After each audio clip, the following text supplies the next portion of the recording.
你听说了没有？最近好多公司都展开了保住老板的行动，不让老板出去找工作，去别的公司上班。咱们商量一下，咱们该怎么办呀？对了，咱们公司账户上有多少钱呀？昨天老板要报100的话费都不够。那你，哎，不行，就让他停机吧。万一别的公司通知他去面试上班呢？你放心，他出不去。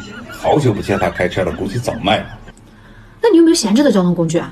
我有个电动摩托车。那你，哎，不行，万一他骑出去跑外卖呢？风险太大，不行。对了，人事部也操点心，一旦在各大招聘平台发现老板，必须想办法让他的简历沉下去。哎呦我的妈！你觉得怎么样？大家再想想，还有没有什么漏掉的？咱们一定要做到，老板不倒，我不跑。